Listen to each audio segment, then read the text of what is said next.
오늘 진행자 엄숙입니다. 반갑습니다. 멋진 성장을 꿈꾸는 리더님들을 위해 탄탄한 내적 성장의 시간으로 읽고 성장하는 북트레이닝 강의 준비했습니다.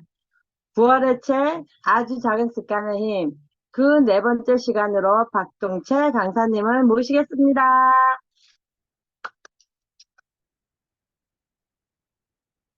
소거 해주세요.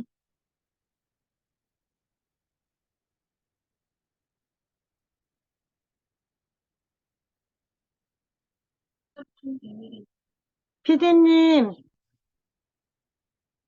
음소거 안 돼요.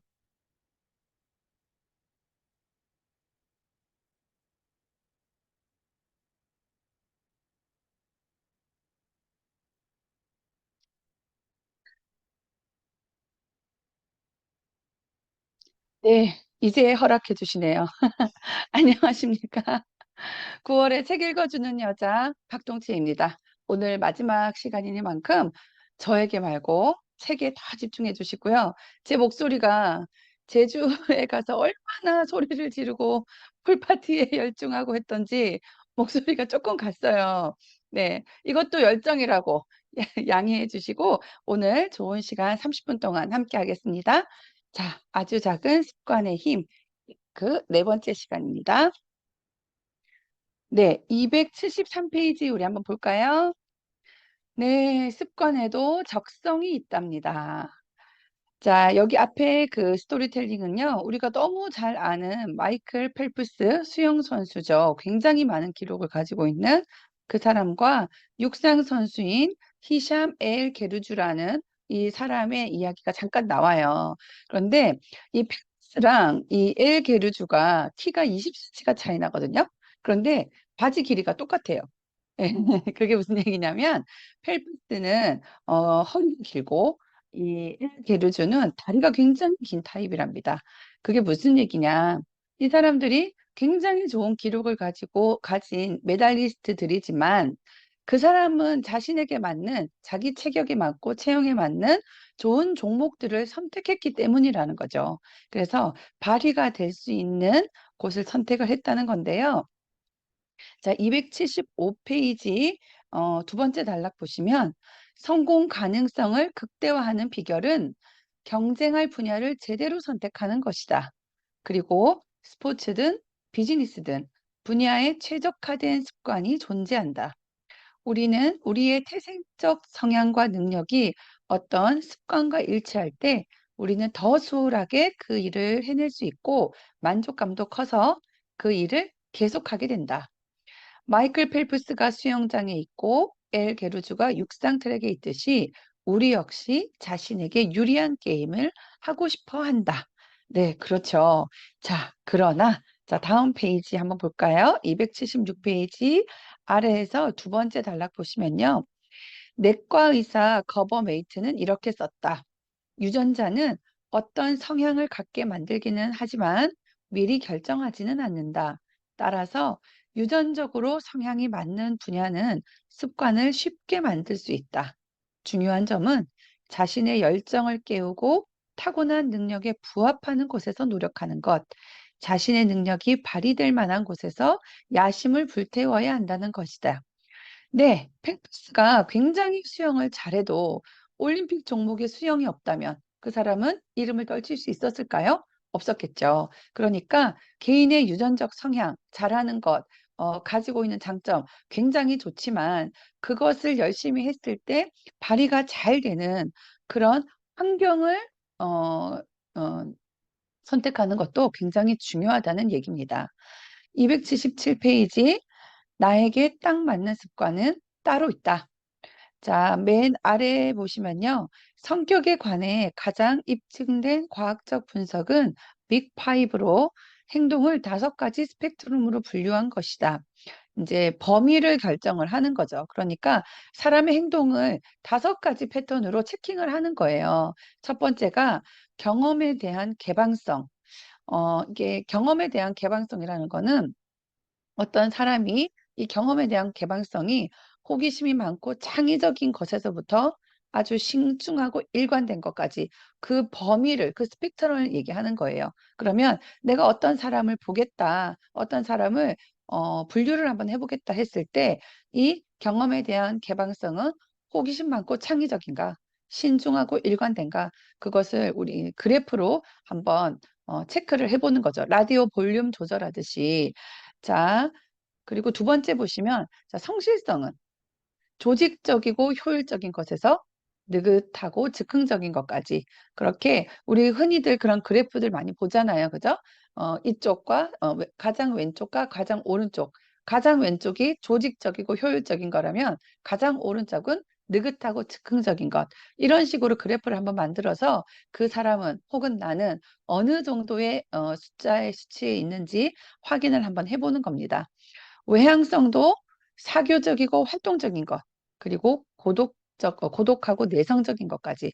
뭐, 이거는 흔히들 우리가 외향적, 내향적 이렇게 얘기를 하죠. 그리고 친화성은 친절하고 다정한 거에서부터 아주 도전적이면서 무심한 것까지. 그리고 신경증은 성마르고 예민한 것, 그러니까 굉장히 예민한 것부터 성마르다는 게 자신감이었고 이렇게 뒤로 물러나 있는 것을 얘기해요.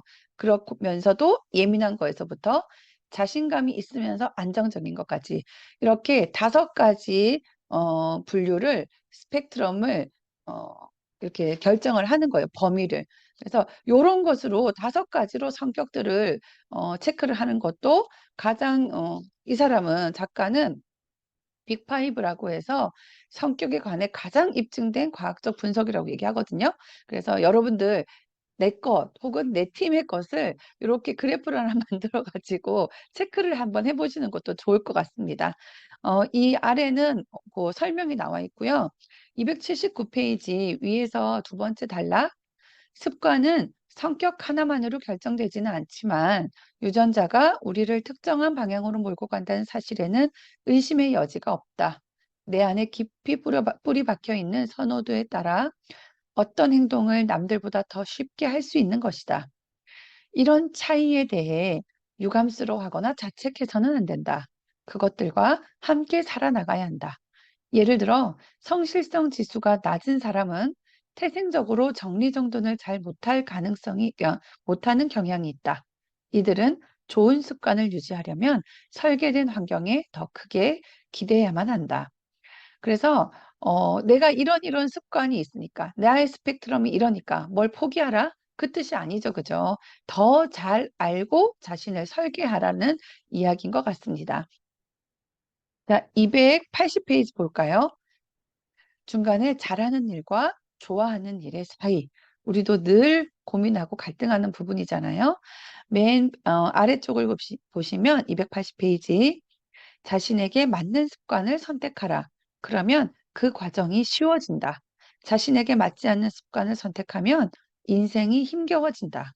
그러면 자신에게 맞는 습관은 어떻게 선택할까? 첫 번째 단계는 세 번째 법칙, 쉽게 만들어라에서 다뤘던 것이다. 많은 경우 잘못된 습관을 선택했다는 말은 너무 어려운 습관을 골랐다는 것이다. 실행하기 쉬운 습관이라면 그 습관을 성공적으로 유지할 수 있다. 습관을 유지하는 데 성공하면 훨씬 더 만족하게 된다. 네, 이 말은 알겠는데, 자, 그러면 그것을 어떻게 알 수 있을까요? 이 책에는 가장 일반적인 접근법은 첫 번째는 시행착오라고 해요. 우리가 해보면서 실수를 거듭하면서 내가 뭘 더 잘하는지, 내가 뭘 더 좋아하는지 알아보는 거죠. 그리고 282페이지에 위에서 두 번째 단락 보시면, 두 번째는 무엇이 자신에게 잘 맞는지 알 수 있는 또 다른 방법은 자신이 그 일에 얼마나 시간을 쓰고 있는지를 보면 된대요. 그러니까 첫 번째는 시행착오를 통해서도 알 수 있고, 두 번째는 내가 지금까지 어떻게 시간을 쓰고 있는지, 무엇에 시간을 쓰고 있는지 보면은 알기 쉽다는 거죠. 그 위에서 세 번째, 이렇게 각기 다른 선택지들을 탐색하면서 우리는 가장 큰 만족감을 줄 만한 습관과 영역의 범위를 계속해서 좁혀나가기 위해 다음과 같은 질문을 해봐야 한다. 자, 큰 글씨만 한번 읽어보겠습니다. 질문. 무엇을 하면 더 재밌을까? 다른 사람에게도 재미있을까? 네. 어, 282페이지 아래에서 두 번째 보시면 다른 사람들이 불평을 하는 동안 나는 그 일을 즐기고 있는가? 어떤 일이 나는 덜 힘들다면 그곳을 향해야 할 곳이다. 네. 같은 일이라고 해도 어떤 사람은 굉장히 재밌고 어떤 사람은 굉장히 힘겨워하잖아요. 그러니까 다른 사람이 불평을 하더라도 나는 신나고 그리고 내가 좀 덜 힘들다면 그 방향으로 나가시면 된다는 거죠. 283페이지 질문 2.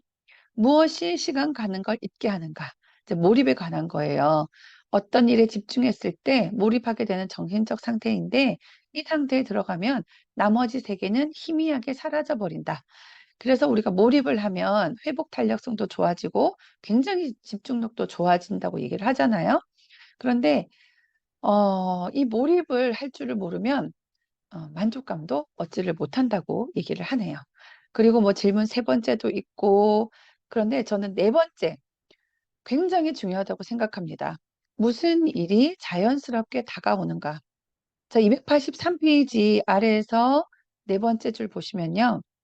내게 무엇이 자연스럽게 느껴지는가? 언제 살아있음을 느끼는가? 진짜 내 모습은 어떤 것이라고 느끼는가? 마음속으로 판단하거나 사람들의 비위를 맞추려고 하지 마라. 결정을 추측하지도 말고 자기 비판을 하지도 마라. 자신을 이끄는 것, 즐거운 것을 그저 느껴라. 믿음과 자신감이 일어나고 있다면 올바른 방향으로 가고 있는 것이다. 네. 굉장히 많은 질문들이 있지만 가장 자연스러운 것, 내가 거기 있음으로써 살아있음을 느끼고 믿음과 자신감이 일어나는 것, 그쪽으로 가시면 그게 바로 내가 잘할 수 있는 일이라고 얘기하고 있습니다. 285페이지 마지막 단락 보실까요? 끓는 물은 감자를 무르게 만들지만 달걀은 단단하게 만든다.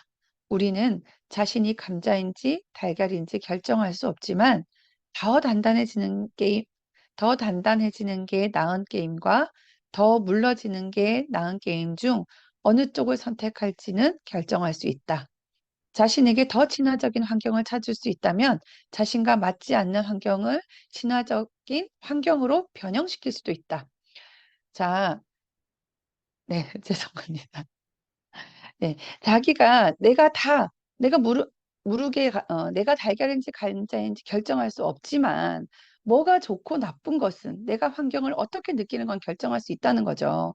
그럼으로써 내 환경을 나에게 맞게 변화시킬 수는 있는 것 같습니다.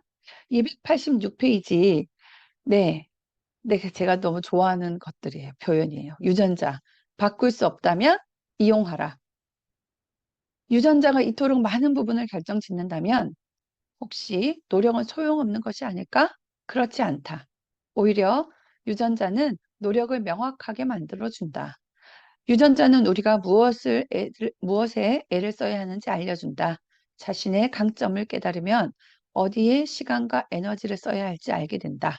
어떤 기회를 찾아야 하는지, 어떤 종류의 도전을 피해야 하는지도 알게 된다. 자신의 본성을 더 잘 이해할수록 전략도 더 나아질 수 있다. 그 다음 단락을 보시면요. 그러나 노력하지 않는데 유전자가 성공을 가져다 줄 수는 없다. 그 단락의 마지막 쪽 보실까요? 당신이 대단하다고 여기는 사람들만큼 열심히 일해보기 전까지는 그들의 성공이 행운 덕분이라고 말하지 마라. 네, 너무 좋은 것 같아요. 그죠? 나를 바꾸려고만 하지 말고 나의 유전자를 활용을 하는 것. 그리고 어떤 곳에 나의 유전자가 탁월화되는지 모르니까 성공한 사람만큼 한번 노력을 해보는 것. 네. 그리고 아무리 우월하고 월등한 유전자가 있어도 그 유전자만으로는 절대로 성공을 가져다 줄 수 없다는 거죠. 287페이지 서머리 잘 나와 있습니다. 두 번째 서머리, 자신에게 맞는 습관을 선택해야 그것을 쌓는 과정이 쉬워진다. 자신에게 맞지 않는 습관을 선택하면 삶이 고달파진다. 그리고 마지막, 유전자는 노력할 필요성까지 없애지는 않는다. 오히려 유전자는 노력을 명확하게 해준다. 그리고 우리가 어떤 일에 노력을 쏟아야 하는지 알려준다. 네, 펠스도 엘게루스도 정말 자신의 분야에 적절한 분야를 선택해서 탁월한 능력을 발휘해서 많은 메달을 딴 메달리스트들이죠. 그렇지만 이 사람들은 개인의 능력으로 승부를 하는 분야에 있던 사람들입니다. 우리는 팀, 팀으로 일을 하는 사업을 하고 있죠.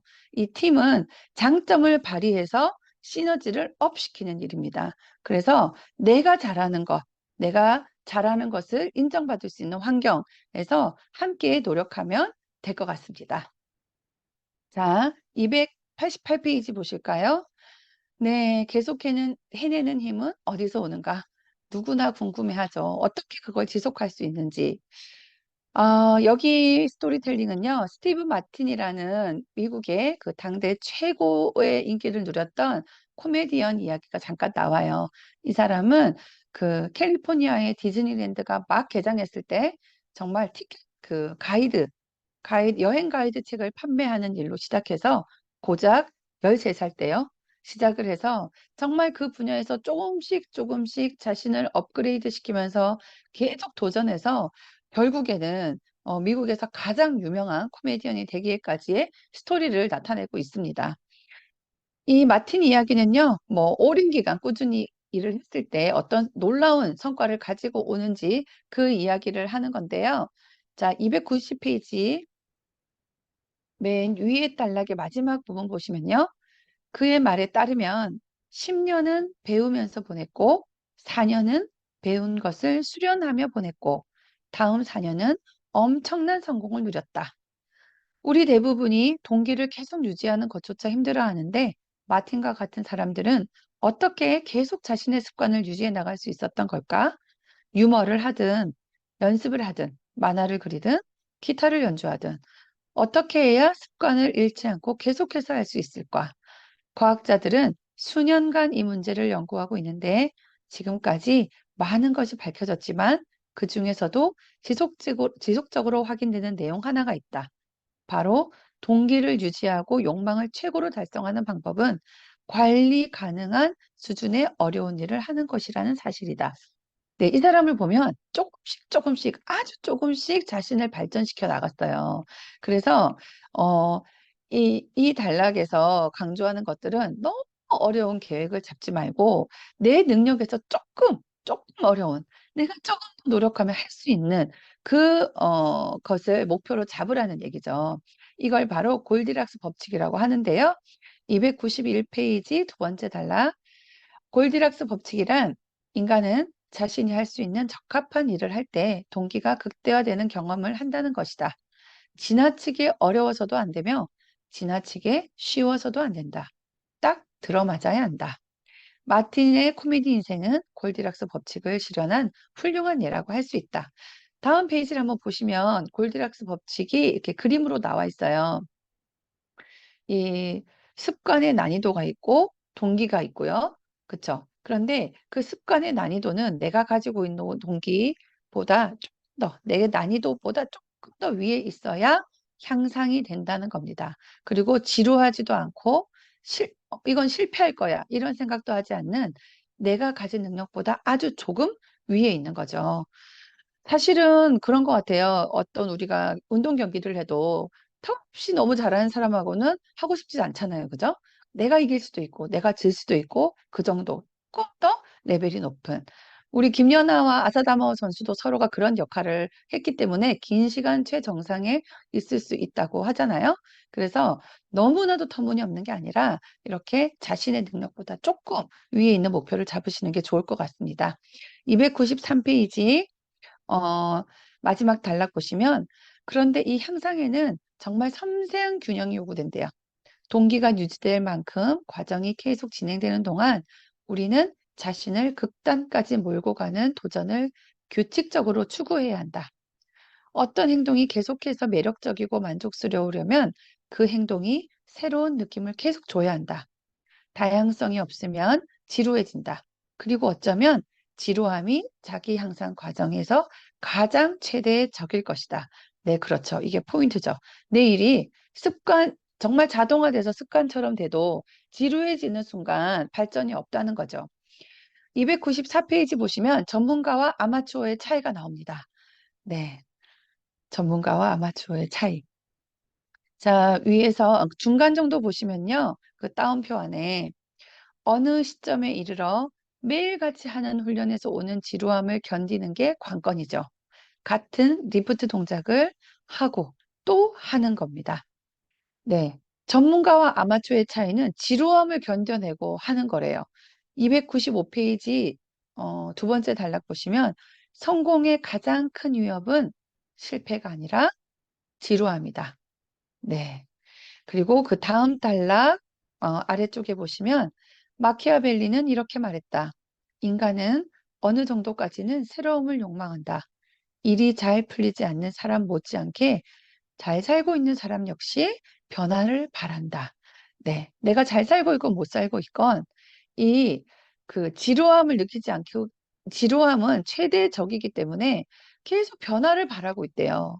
그래서 사실 우리가 사업을 하는 동안에도 우리가 잘 살고 있는 사람, 이 성공을 했는데 변화를 바라는 사람, 이 사람을 컨택하는 것도 굉장히 좋은 포인트인 것 같습니다. 신상 운동화가 나이키에서 나오면요. 운동화가 없는 사람한테 절대로 DM을 보내지 않는데요. 직전에 신상을 샀던 사람한테 보낸답니다. 성공도 해본 사람이 하고 좋은 신상도 가져본 사람이 가진다는 거죠.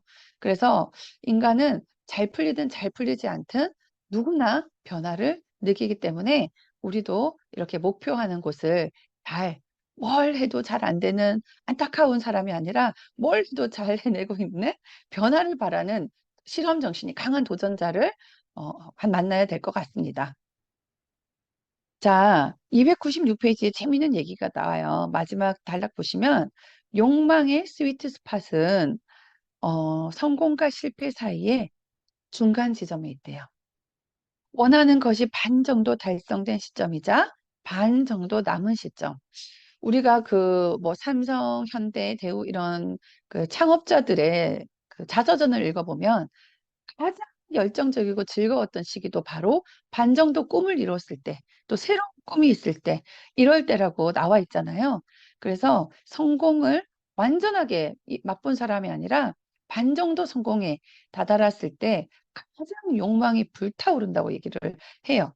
다음 장 보시면 298페이지 두 번째 단락에 자, 전문가는 스케줄을 꾸준히 따른다. 아마추어는 삶이 흘러가는 대로 내버려 둔다. 전문가는 자신에게 무엇이 중요한지 알고 목표를 향해 꾸준히 작업해 나간다. 아마추어는 삶에서 어떤 그 일이 급박하게 일어나면 진로에서 벗어난다. 맞는 것 같아요. 네, 제가 저희 그로잉어 그룹에서도 성공자분들이 아프다고 무슨 일이 있다고 어디에 안 계시는 걸 본 적이 없거든요. 그런데 이제 막 시작하시는 분들은 아무래도 급한 일이 항상 더 자주 생기는 것 같아요. 그래서 우리가 전문가가 될수록 내가 어떤 상황에 있건 스케줄을 꾸준히 따르는 것, 네, 그것이 굉장히 중요하고 전문가와 아마추어를 구분 짓는 중요한 요소인 것 같습니다. 네, 298페이지 마지막 단락에 어떤 일을 탁월하게 해내는 유일한 방법은 그 일을 하고 또 하는 것에 끝없이 매력을 느껴야 한다는 것이다. 우리는 지루함과 사랑에 빠져야만 한다. 네, 299페이지 서머리 나와 있고요. 두 번째, 성공의 가장 큰 위협은 실패가 아니라 지루함이다. 그리고 마지막, 전문가들은 일정을 따른다. 아마추어들은 되는 대로 한다. 나와 있습니다. 자, 챕터 20, 습관의 반격입니다. 네. 첫 번째 줄 한번 보시면요. 습관은 숙련의 토대를 이룬다. 저 이 짧은 문장을 몇 번을 읽었어요. 습관은 숙련의 토대를 이룬다. 자, 습관이 안 돼 있으면 숙련은 오지 않는다는 얘기잖아요. 네, 굉장히 뜨끔하기도 했습니다. 첫 번째 단락의 중간쯤 보시면요. 간단한 동작들을 무의식적으로 잘할 수 있을 때 우리는 다음 단계의 세부적인 상황들에 집중할 여유를 갖는다. 습관 역시 이와 같은 방식으로 어떤 일을 훌륭히 해나가는 과정의 근간이 된다. 이렇게 나와 있어요. 그런데 이 301페이지 마지막 단락 보시면요. 마지막 단락의 두 번째 줄. 무턱대고 똑같은 일을 반복하면서 특별해지기를 기대할 수는 없다. 습관은 필요하다. 그러나 숙련을 이루는데 충분 조건은 아니다. 숙련에 필요한 건 자동화된 습관과 의도적인 연습의 조합이다. 이렇게 나옵니다. 자, 다음에 303페이지 보시면요. 한 가지 습관이 숙련되는 과정이 위 그래프, 그리고 한 분야에 숙련되는 과정이 아래 그래프예요. 한 가지 습관을 가지려면 우리가 앞에서도 봤듯이 자동화가 될 때까지 어떤 분기점을 넘을 때까지 꾸준하게 그냥 반복하는 거죠. 그죠? 그런데 그 분야에서 숙련되려고 하면 그냥 반복이 아니라 자동화가 아니라 기술적으로 의도한 연습을 해야 된다는 겁니다. 어, 요리에도 그렇거든요. 내가 맛있게 만들면 그 다음은 맛있게 빨리, 맛있게 빨리 만들면 그 다음은 맛있게 빨리 예쁘게 이런 것들을 계속 의도적으로 연습을 해야만 기술이 올라가거든요. 그런데 우리 일도 한번 생각해 봤어요. 우리 일의 꽃은 사실은 미팅이죠. 그죠? 그래서 이 미팅을 수월하게 하는 거, 내가 관계습을 이제 굉장히 수월하게 할 수 있어. 그렇다면 이것을 사업 미팅으로 연결을 해야 되고, 또 정확한 사업 미팅이 버튼이 누른 것처럼 잘 된다면 재미있는 요소도 좀 넣어야 되고, 나는 이제 정확하고 재미있는 미팅을 해. 그러면 좀 쉬운 말로 재밌게도 해야 되고, 또 쉽고 재밌게 했다면 이제 임팩트도 넣어야 되고, 이렇게 조금씩 조금씩 자동화가 된 것을 의도적인 연습으로 스킬을 올리는 과정이 필요하다는 거죠. 자, 304페이지에서 310페이지까지는 뭐 여러 운동팀이나 유명인들 그런 발전을 하는데 지난 시간과 현실 점검에 대한 보고서에 대한 이야기예요. 한번 짚고 넘어가시면 좋겠고요. 자, 3페이지 보실까요? 그 와중에 어떤 것들로 질문을 하고 있는지 볼게요. 308페이지 아래쪽 보면 자, 이게 뭐 여기는 올해라고 되어 있지만 올해 또는 한 시즌 그리고 어떤 기간 그 기간에 무엇이 잘 됐는지도 확인해야 되고 그리고 뭐가 잘 안 됐는지 또 나는 뭘 배웠는지 이것을 지나간 것에 대한 반드시 점검을 질문해 봐야 된다는 거고요. 그리고 309페이지 중간 보시면요. 현실 점검이죠. 첫 번째가 내 인생과 일을 움직이는 핵심 가치는 무엇일까? 어떻게 하면 지금 여기서 나답게 살고 일할까? 세 번째가 어떻게 하면 미래에 더 높은 기준을 세울 수 있을까? 그죠? 이게 첫 번째는 정체성, 뭐 두 번째도 정체성입니다. 얼마나 실천하고 있는가? 그리고 세 번째, 비전. 이런 것들을 우리가 반드시 점검을 하고 지나가야 될 것 같아요. 그 아래에 보시면요. 이 두 가지 보고서는 시간을 많이 잡아먹지 않는다. 1년에 몇 시간이면 된다. 하지만 이는 중대한 개선의 시간이다. 내가 세심한 주의를 기울이지 않을 때 나도 모르게 경로를 이탈하지 않도록 막아주는 것이다. 내가 원하는 정체성으로 되돌아가고 어떻게 내 습관이 내가 원하는 사람이 되도록 도와주는지 상기시키는 도구다. 내가 습관을 업그레이드하고 새로운 도전을 받아들여야 할 때 노력을 줄이고 근본적인 일들에 집중해야 할 때를 알려준다. 굉장히 중요한 것 같으니까 우리도 한번 꼭 이 두 가지를 점검해 보면 좋겠습니다. 네, 또 시간이 어마어마하게 빨리 갔네요. 311페이지 보시면요. 그 옆에 작은 타이틀은 다른 삶에도 길은 있다 이거예요. 이 타이틀만 봤을 때는 이게 안 되면 저거 하라는 얘기인가? 이런 생각을 잠깐 했었는데 그게 아니라 311페이지 아래쪽을 보시면 어린 시절 내 정체성의 주요 부분은 운동선수였다. 사고로 야구 인생이 끝났을 때 나 자신을 찾으며 무척이나 고통스러워했다. 한 가지 방식으로 자신을 규정하면서 전 생애를 보내면 그것이 사라졌을 때 그럼 지금 나는 누구지? 하는 의문이 든다. 네. 퇴역 군인들과 전직 기업가들은 이와 비슷한 느낌을 받는다고 말한다. 당신의 정체성이 나는 위대한 군인이야. 같은 한 가지 믿음으로 겹겹이 쌓여 있다면 복무 기간이 끝나고 나서 무슨 일이 벌어지겠는가? 뭐 이런 일인 거예요. 그러니까 다른 삶에도 길은 있다. 내 직업, 내 포지션이 아니라 나라는 인간에 집중을 하는 얘기죠. 잘 얘가 나와 있는데요. 나는 운동선수야. 이게 아니라 나는 정신적으로 강하고 육체적 도전을 사랑하는 사람이야. 자, 이랬을 때, 사고가 나도 뭐든지 도전할 수 있겠죠. 나는 대단한 군인이야가 아니라 나는 단련되고 믿을만하고 팀에서 대단한 일을 하는 사람이야. 나는 CEO야. 이게 아니라 나는 기초를 세우고 창조하는 사람이야. 이거 굉장히 좋은 것 같죠? 우리도 우리의 정체성을 조금 유연하게 정의해 볼 필요가 있을 것 같습니다. 일본에서는요, 이런 얘기가 있어요. 그 실버타운에서 왕따 당할 타입이라는 얘기가 있거든요. 그러니까 계급장 다 떼고 진짜 인간 대 인간으로 딱 만났을 때 왕따를 당할 만한 타입. 이게 정말 최대의 욕이거든요.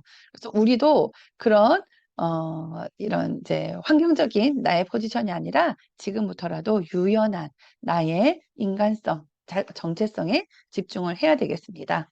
자, 서머리 313페이지 읽어보시고요. 두 번째 보시면 이 숙련이라는 것은 습관과 의도된 실행에 의해서 만들어지고 다음 페이지 314페이지 마지막에 한 가지 정체성을 고수할수록 그것을 넘어 성장하기는 힘들다. 네, 우리 자신을 스스로가 만든 상자에 넣어두지 마시고 굉장히 유연하고 자유로워져야 하겠습니다.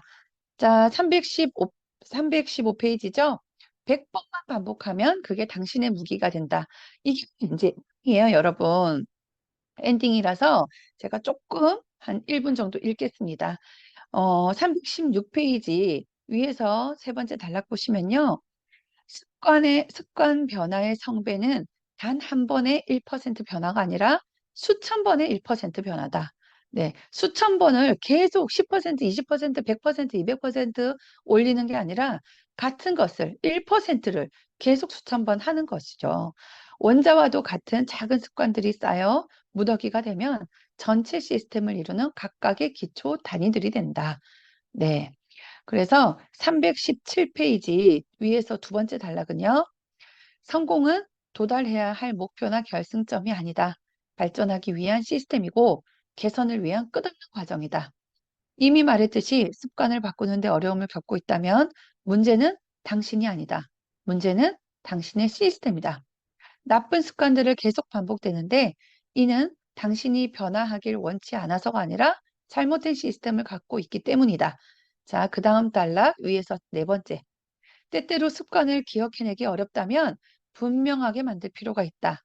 시작할 기분이 들지 않는다면 매력적으로 만들 필요가 있고 어떤 습관이 지나치게 어려운 것이라면 하기 쉽게 만들 필요가 있다. 그 습관을 꾸준히 할 기분이 들지 않는다면 만족스럽게 만들 필요가 있다. 이것은 꾸준한 과정이다. 결승선은 없다. 영원히 통하는 해결책도 없다. 발전할 방법을 찾고 있다면 다음번 정체기가 올 때까지 네 가지 행동 변화 법칙을 교대로 반복하라. 이것이 이 책의 엔딩입니다. 네, 요 엔딩을 구체적으로 설명해 놓은 게 이 책이니까 다시 한번 처음부터 읽어보시면서 나만의 노트를 만들어 보는 거 굉장히 점검 노트 만들어 보는 거 중요할 것 같아요. 뒷부분은 부록인데요. 한번 읽어보시고요. 네, 10시 3분입니다, 여러분. 네, 4주 동안 저와 함께 열심히 달려와 주셔서 감사하고요. 늦은 시간까지 집중해 주셔서 오늘도 감사합니다. 세상에서 가장 건강하고 풍성한 추석 보내시고요. 이 추석이 지나면 어떻게 해요? 다시 나의 루틴으로 돌아오시길 바랍니다. 건강한 모습으로 뵙겠습니다. 고맙습니다.